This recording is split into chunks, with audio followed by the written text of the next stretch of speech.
And welcome to the Lanyap Show. I am the host, John. I have no co-hosts, no guests on the show this evening. It is February 11th, 2022. The Lanyap Show. Lanyap means a little something extra in Cajun French. The show is absolutely free. But if you like it, like it. If you want other people to see it, share it. And if you want more of this content, subscribe. You can find the Lanyap Show all over the internet, anywhere you can get a audio podcast, it is available online. Just search the Lanyap Show.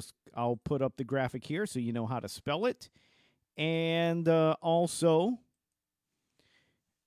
on rumble.com, search the Lanyap Show channel on bitshoot.com, and videos are going up on YouTube as well. I record this show live on my personal Facebook page because I have a bigger audience and a closer audience as well, because this is a podcast that's supposed to be a South Louisiana perspective on things. And so I like to have folks in the chat that are from South Louisiana. As the show gets bigger, we may expand from that, but for now, that is what it is. I am John. Some of you probably know by now that the guy that has been my co-host for several years, Kelly, he has passed away. A lot of you know he had stage 4 cancer. I'm going to talk about that a little bit. The main theme for this show, and it's probably not going to be as long of a show as I'd like to do, but we're going to talk about Ukraine. We're going to talk about how Ukraine is all Obama's fault. It's the Obama administration's meddlings, the corruption that is starting this war, and Joe Biden's just continuing what Trump temporarily delayed. But this is all about the Obama administration, the corrupt and evil Democrats. This is their war that they are trying to push. Them and NATO.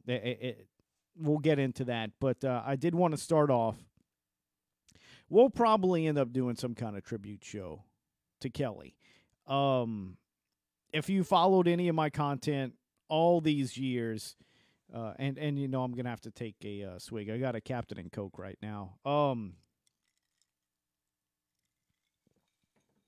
Not only podcast, but if you followed any of my content that I've done musically, even as a child before really the internet, if you followed anything I've done as a child, we used to put on backyard wrestling matches and stuff. You know, Kelly was my right-hand guy. He was my tag team partner. He was the guy that any adventure I came up with, man, any new sport I wanted to try, tennis, disc golf, man, that dude loved disc golf. I got him into it because he would whip my butt at basketball, man. I couldn't beat him at basketball, so I had to try to find another sport to beat him in.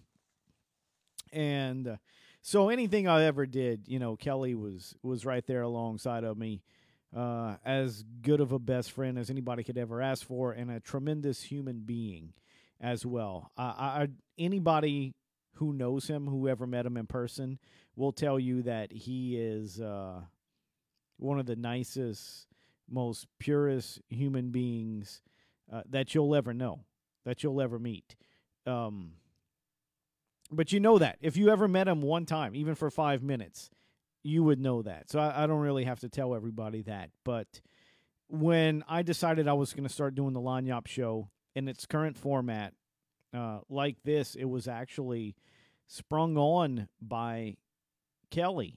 Kelly got diagnosed a little over a year ago now with a stage 4 cancer, and he could no longer go to work. He was going to have to start doing chemo, and he was like, "Hey, look, I'm available. I'll be available on Fridays.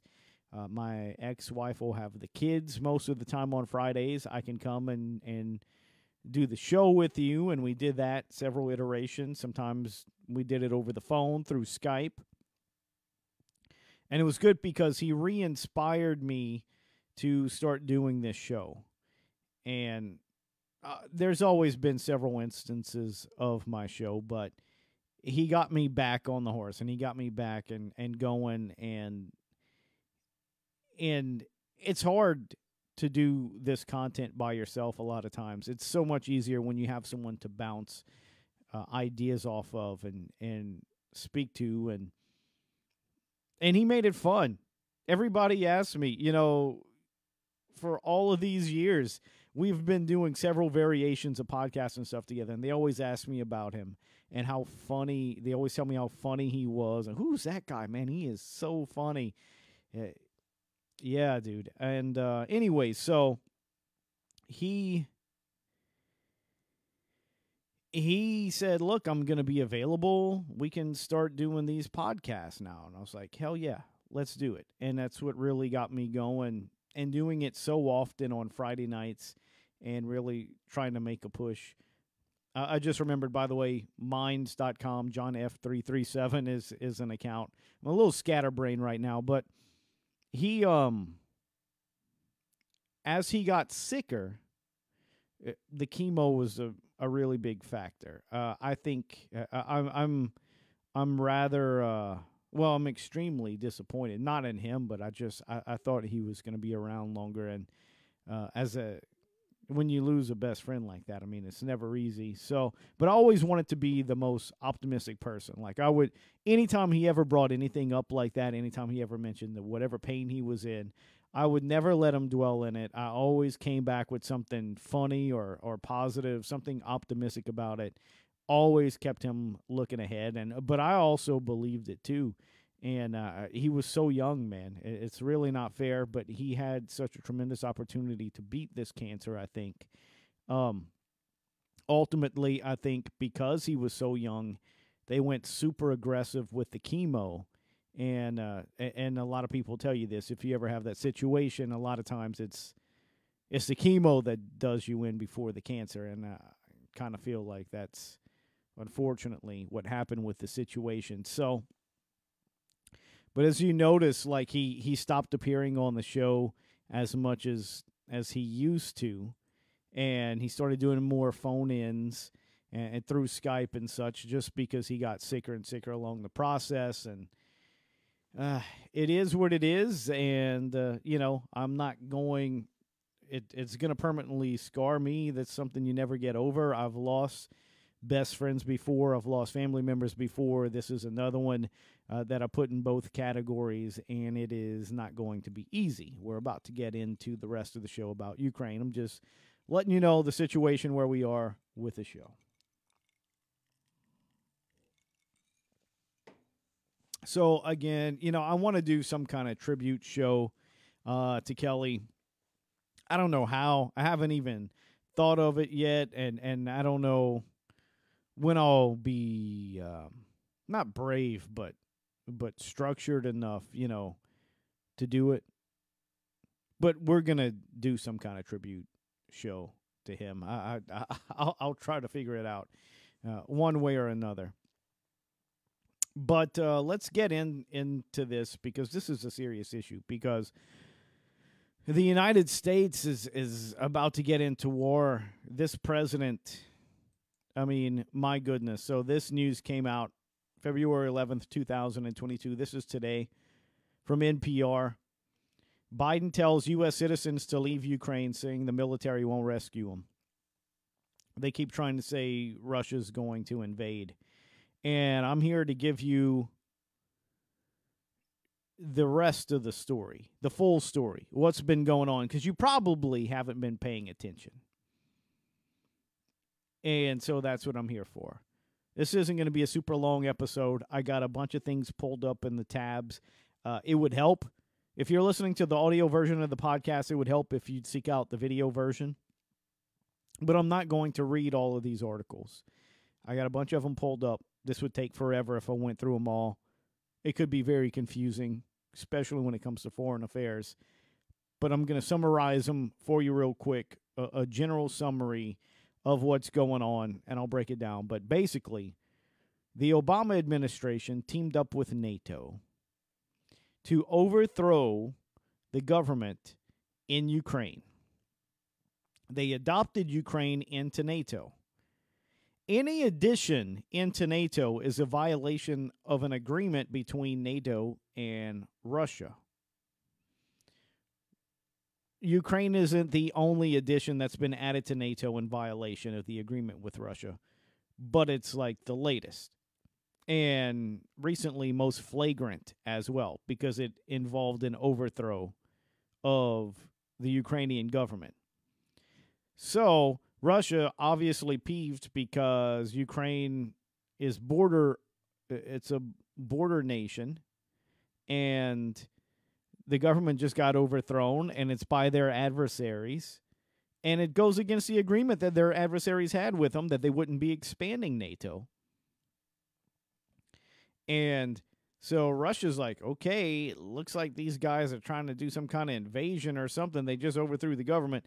Russia beefs up their troops around the border, and now the United States and NATO is trying to say, hey, look, Russia they're going to attack Ukraine. They're trying to attack Ukraine. That's what's going on. And in cahoots with the Obama administration, the rest of the Democratic Party turned Ukraine into a puppet state. Hillary Clinton and Ukraine and the Clinton Foundation, there's so many ties there. I can't break it all down. I'm going to show you some articles. They break some of it. Like it's just a tip of the iceberg in these articles, but they break some of it down. And I'll show you, and it's up to you to go and read these things. Like I said, I can't do it in this podcast. It's just too much. But then there's Hunter Biden. You remember the whole Hunter Biden Ukraine scandal? He was in Burisma, the energy company. Yeah, we have oil interest and all of that, right? So there were some corrupt business dealings. So the United States teams up with NATO against the agreement with Russia. They overthrow the government in Ukraine, install a puppet government, and then start doing all kind of corrupt business deals, enriching the United States, turning the Ukraine into totally corrupt government and I don't know, oligarchy, I guess. And then Trump gets elected, which is a big curveball to the whole system, because for 4 years, all the plans for the CIA, because the CIA, don't get me wrong, all these intelligence agencies are involved in this as well. That's why they hated Trump so much. Trump put a pause for 4 years. He wasn't going along with all of this Ukraine stuff. And so their plans got delayed because Hillary Clinton was supposed to win. You know, they tried to get Hillary Clinton elected. Ukraine literally tried to cheat to get Hillary Clinton elected over Trump. So Trump is a big curveball in the situation. They had to get him out because they had plans for Ukraine. This is their puppet state. This is where they were making millions of dollars for themselves and their buddies because they were corrupt. Well, Trump loses the election, whether you think it's fair or not, whatever. The fact is, poopy pants Biden, dementia-ridden Biden is the president right now. He was the vice president under Obama when Obama started all this nonsense in Ukraine. So whether Biden is doing anything personally or not, he's kind of just their puppet. They're controlling. They're going back to the situation as normal, and in some cases trying to speed back up because they lost 4 years under Trump. They weren't able to do what they wanted to do. So now they have to compensate. And that is where we are now. And Russia recognizes this. He sees him trying to compensate in Ukraine. He sees with the corrupt business dealings, the greediness over oil and other natural resources, and the whole ploy with NATO. And so Putin beefs up troops around the border, and now the United States is trying to use that as a pretense to go to war because Biden's approval rating connection. So, oh boy. Not good. Okay, and now it's restored. I don't know. So I'm not going to try to do this too much longer because just of the situation. It's not going to be a long show. Let me take another sip. And so I'm going to show you some headlines I encourage you to read these news articles. I'll show you where they come from. You can Google them, read through them, find out what happened. But I just gave you the run through of what's basically been going on. So this is where we are today. Biden tells U.S. citizens to leave Ukraine, saying the military won't rescue them. When you tell your people to get out of an area, the war is kind of imminent. So, personally, me, if I'm in the military, if I know anybody in the military, I don't support this war. Quit, get out. Don't do it. No, you don't do it. This is bullshit. Okay? All right. So, from the Los Angeles Times, this is an opinion article by Joshua R. Iska. I can't pronounce it. I'm not even going to try. But the op-ed is, Russia's got a point. The U.S. broke a NATO promise. And this is about, look, I highlighted this paragraph here. Let's start off with this, though. At the same time, however, it appears the Americans were still trying to convince the Russians that their concerns about NATO would be respected. Baker pledged in Moscow on May 18, 1990, that the United States would cooperate with the Soviet Union in the development of a new Europe. And in June, per talking points prepared by the NSC, Bush was telling Soviet leaders that the United States sought a new inclusive Europe.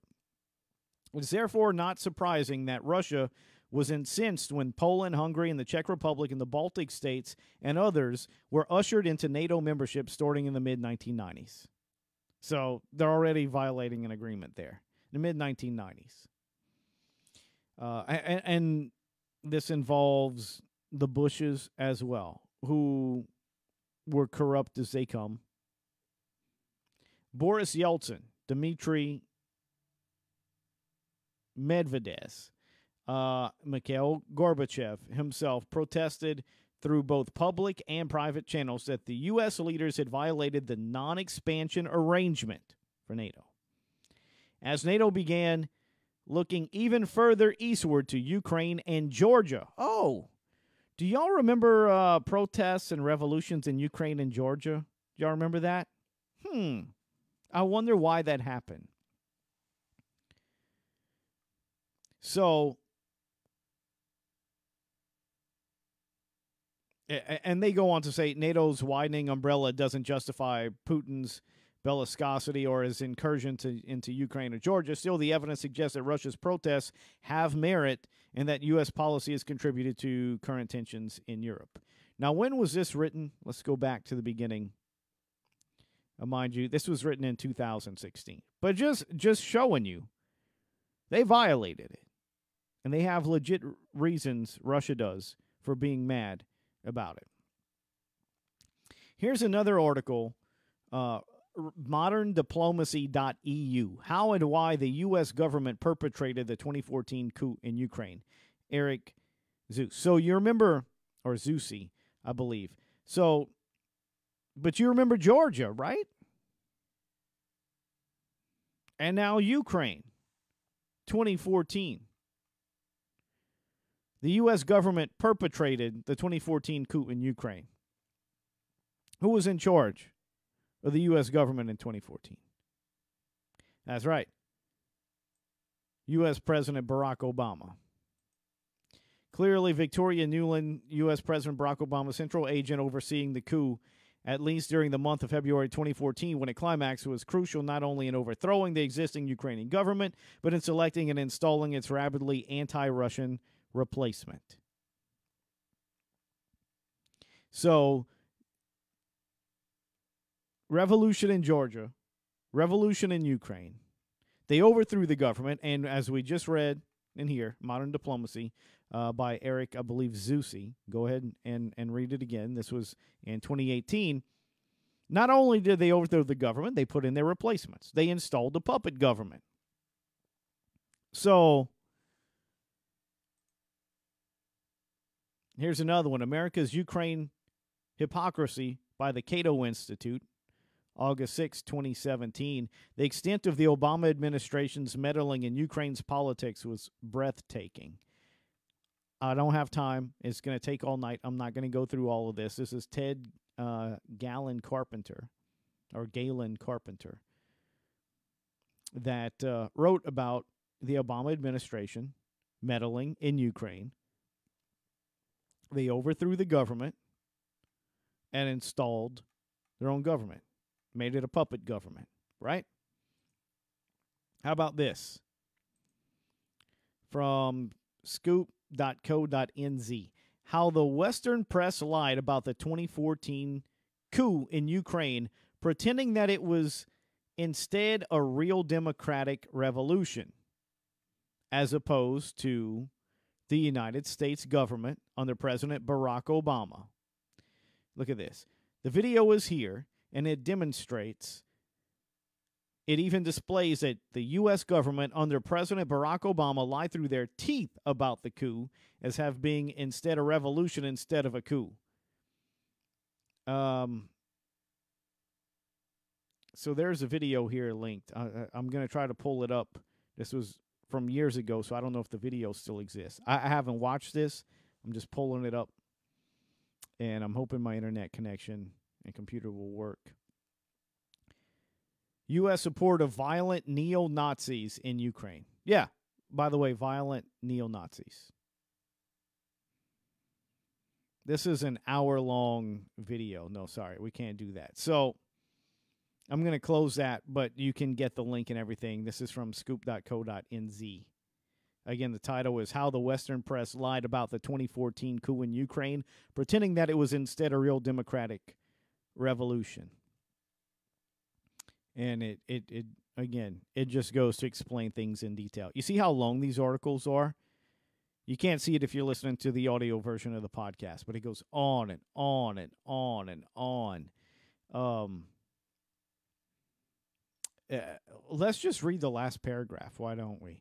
The Obama regime, including the International Republican Institute, since foreign conquests are a bipartisan obsession of both Democratic and Republican Party billionaires, had, as a part of its planning to take control over Ukraine, hired the Gallup polling firm to survey throughout Ukraine, especially with Crimea, because of their intention to grasp Russia's naval base regarding favorability, unfavorability towards NATO, EU, and Russia, both during the 30 May 2013, prior to the coup, which the polling was done only in Crimea, since seizure of Russia's naval base was the coup's main goal, and during April 2014, shortly after Crimea broke away from Ukraine in March 2014.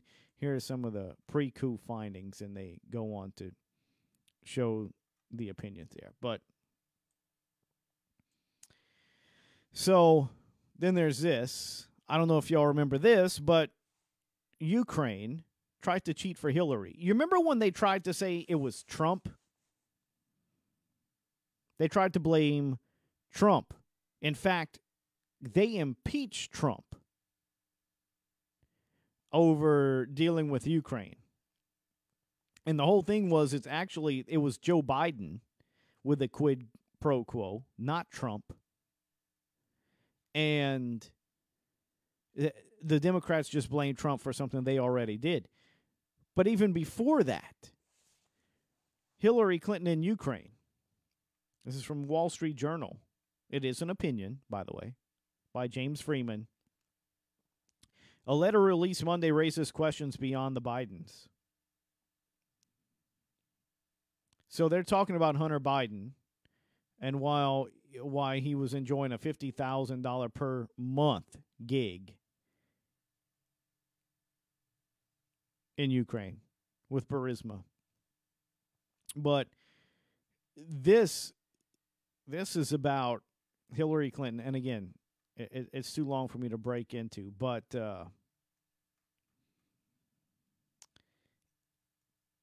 they were trying to get Hillary Clinton elected because she was supposed to be elected. She was supposed to continue all of these business dealings in the Ukraine.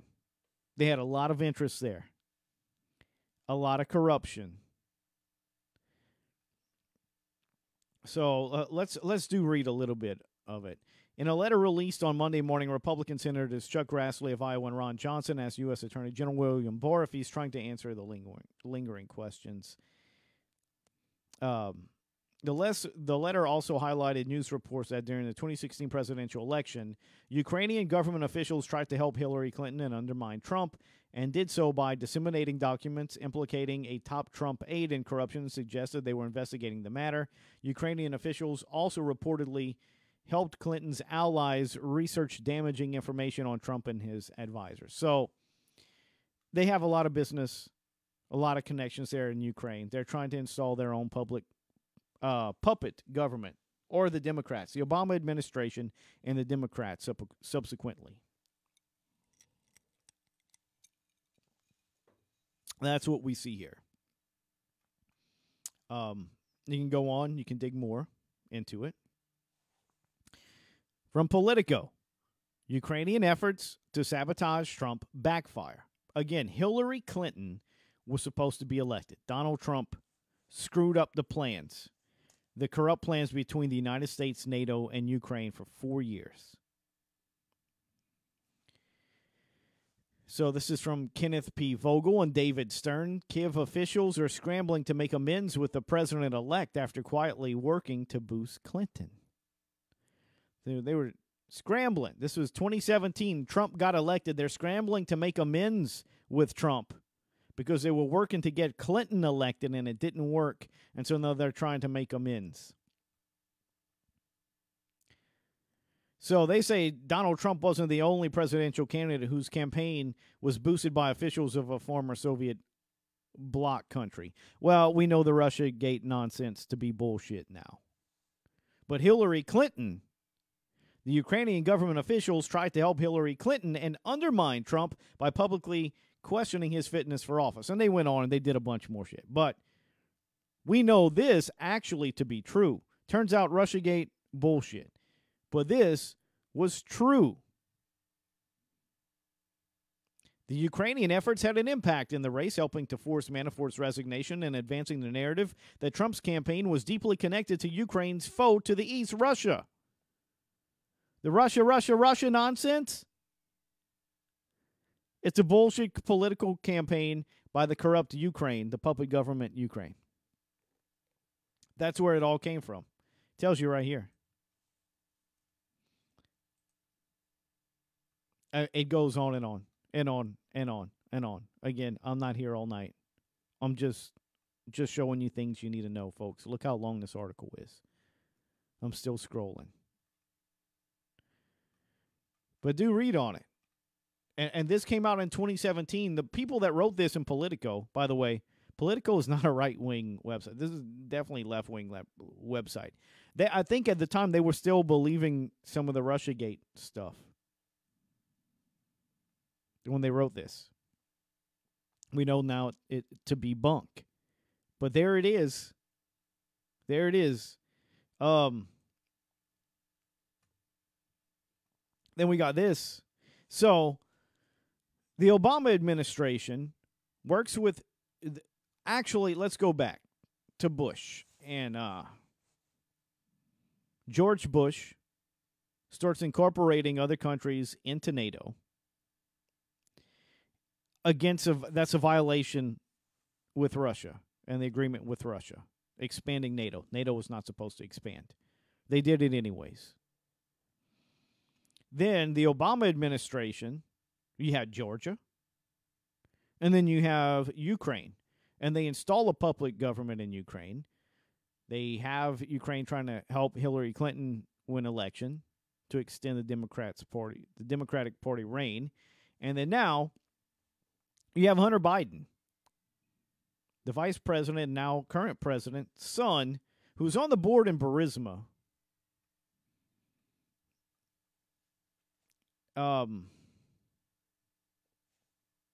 You know all about the Hunter Biden story. This is from New York Post. He had no business being there. He had no business being on the board. He was totally unqualified. But he was there because he was Joe Biden's son. Corruption to the core. Smoking gun email reveals how Hunter Biden introduced Ukrainian businessmen to Vice President Dad.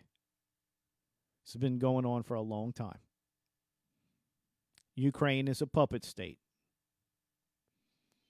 And then, of course, you know the whole Hunter Biden thing. And then we had this just a few days ago, State Department spokesman Ned Price sparred with reporters at a press conference on Thursday while being grilled for not presenting sufficient evidence and claiming that Russia plans to do false flags to start a war. Let's watch this. This is telling of all because he's a lying bullshitist artist, and he got called out on it. Such as these suggest otherwise. Suggest meaning that they suggest they're not interested in talks and they're going to go ahead with some kind of what action are you talking about? One, the actions I've just pointed to.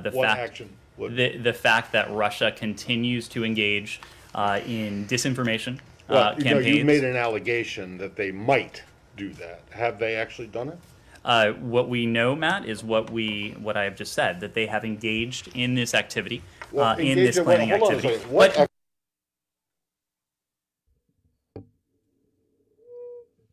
Sorry. But let me because obviously this is not the first time we've made these reports public. You'll remember that just a few weeks ago. I'm sorry.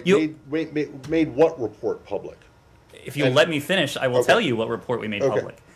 We told you a few weeks ago that we have information indicating Russia also has already prepositioned a group of operatives to conduct a false flag operation in eastern Ukraine. So that, Matt, to your question, is an action that Russia has already taken. It's an action that you say that they have taken, but you have shown no evidence to confirm that. And I'm going to get to the next question. The evidence is that he said it. Yeah. What is the evidence that they... I mean, this is like crisis actors, really? This is like Alex Jones territory you're getting into now. What evidence do you have to support the idea that there is some propaganda film in the making? Matt, this is derived from information known to the U.S. government, intelligence information that we have declassified. I think you know... Okay, well, where is it? Where is this information? It is intelligence information that we have declassified. Well, where is it? Where's the declassified information? I just delivered it. No, you made a series of allegations and statements. Would you like us to print out the topper? Because you will see a transcript of this briefing that you can print out for yourself. That's not evidence, Ned. That's you saying it. A transcript of the briefing, which is just what he just said. So the evidence is that he said so. That's what he's saying. The evidence is that he said so. What evidence? Well, I'm telling you that it is to be. Okay, you're telling me that, but based on what evidence? Well, the evidence is that I say so. Okay, well, sorry. That doesn't work, Cat. So, to sum it all up, and I've done this, but I'll do it one more time. The United States, a long time ago, with the Bushes, the corrupt-ass Bushes, follow that trail around all with the FBI and CIA and all the crazy shit they've been doing. But they created a puppet state. They overthrew the government in Ukraine, created a puppet state. They added other countries to NATO. They expanded against an agreement with Russia. And they did it again with Ukraine. And the Obama administration, which was mainly responsible for it, started installing their own government, their own people, and businesses there because they have a bunch of future interest, including energy interest. The vice president at the time, his son got put on the board without any experience on one of the largest, if not the largest, energy business in Ukraine. Ukraine tried to get Hillary Clinton elected so they can continue along this road of corruption and all their plans. It didn't work. Donald Trump got elected. Then you had all the stupid, Trump got impeached and all of this stupid nonsense, and Ukraine was trying to help the Clintons. They were trying to help the Democratic Party and go against Trump because of the corruption. And then we find out the whole Hunter Biden thing. The media covers that up because the media wants war. They're just going to believe whatever the Democratic Party tells them. Anyways, now that Trump is out of office, Joe Biden's back in, it's back to business as usual, except only they have to escalate it because we had 4 years where they've fallen behind their schedule. And Putin says enough. Let me tell you something. Do you think it would be justified for the United States to put troops on the southern border if one of our rivals, be it China, be it Russia, be it North Korea, overthrew the Mexican government and installed their own public government? Do you think the United States would be justified in building up troops along that border? Yeah. Well, guess what? That is what happened, except it's the other way around. The United States overthrew a border country to Russia, added them to NATO like they were not supposed to, that they agreed. They went back on their agreement. And they're upset. Now that Russia's like, oh, wait a minute. They're building NATO. They lied to us. They're going against their agreement. They overthrew this government. They installed this puppet government, and they're using this government to combat our energy interests in the region. So they build up, what is going on here? Or are they planning to attack us? They build up a little bit more military on the border, and the United States says, oh, you see, I told you, they're coming. Russia bad. Dude, Ukraine is Obama's puppet state. It goes beyond him. It goes back to the Bushes. But Obama's the one that really made it happen. And again, don't forget about Georgia. And even in that matter, don't forget about Egypt. All of that stuff was going on. That's a deeper rabbit hole to go down. Not going to do that. I showed you those articles. You can read more about it. You can read more about all this subject. Please Google it. I don't have the time tonight. I am tired, but I felt at least had to get this said. This had to be done because a lot of people are going to be rah, rah, rah, go USA in any war no matter what. Even people that don't have a stomach for a war would still do it. They would still say, well, yeah, but you know what? Vladimir Putin is bad and Russia bad, so we have to support ourselves. Even though we don't really want to get involved, Russia bad. No. In this case, the United States is bad. The United States is the bad guys. Not all of us. Us as citizens, we don't want it. We don't like it. We don't like what our government's doing, but they're doing it. It's the corrupt Democrats. The United States is in the wrong here. The country, not the country, but the government running it, they're the bad guys. They're the evil ones. They're the warmongers. And that's just the fucking truth. Like, share, subscribe. Thanks for watching. Again, thanks for watching. I'm just tired, dude. Podcast is available pretty much in every audio version. It'll be saved on my personal Facebook page. I'm going to take that video, distribute it on BitChute, Rumble, YouTube. Look all over it. Like, share, subscribe. That is the truth of the matter.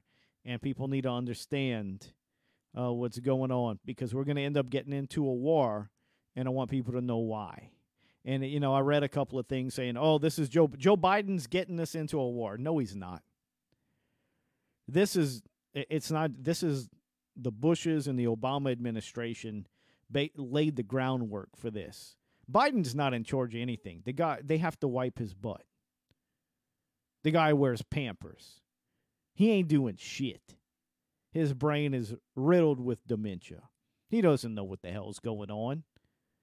But the corrupt ones in the government that still exist, the staffers, the intelligence agents that are extremely partisan, those corrupt motherfuckers, they've all got something to gain. They're just continuing the plans as figured. And that's what's going on. Had to do this video. Like, share, subscribe. Thanks for watching, dudes.